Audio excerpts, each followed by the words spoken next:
Is the Moody's UK downgrade threat justified, and does it actually matter? And shock horror, global soccer tournaments affect market liquidity, says the ECB. Joining me is Chris Hughes to talk through these stories. We'll come on to your soccer story in just a second, Chris. Does it matter, the Moody's downgrade?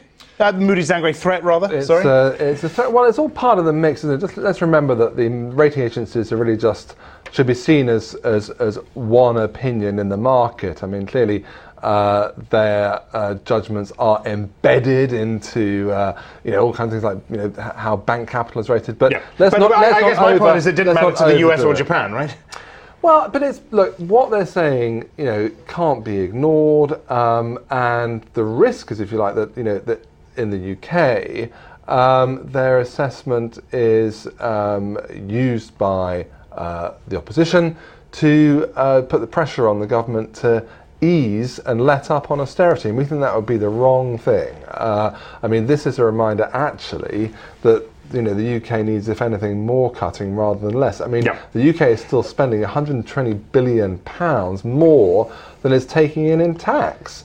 So it's actually just not realistic to say that you can really kind of take the pressure off the Okay, so downgrade threat unjustified, says Breakingviews. Well, if the UK can stick to its guns and maintain the pressure on the deficit, it looks as though the funding position of the UK, its ability to borrow cheaply in the markets, is pretty much assured.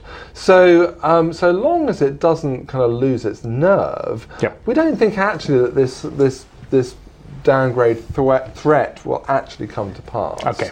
But right now, it's a very tricky moment in the life of this government. But they really do need to keep the pressure on. Okay. And let's talk about your soccer piece. As I said in that lead, and I wasn't being cynical.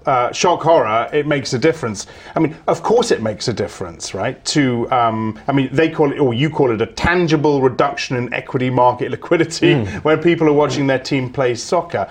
It's no great surprise, but does it actually affect the market in any huge way? Well, it's telling, isn't it, that I don't remember at the time, and maybe I was too fixated on the football, but I don't remember at the time there being a massive investor backlash about markets drying up. But why should there be a backlash anyway? I mean, you say here there are those fan traders, or there are those traders who will take advantage of arbitrage opportunities in an event like this. Well, it's a little bit of a, if you're not a soccer fan and you really care about analysing micro differences between one market and another market during a World Cup, there's money to be made. But look, there is a serious point here, which is that, okay, there's evidence that liquidity suffers and price formation suffers as a result when market participants have taken their eye off the market ball and they're watching the football.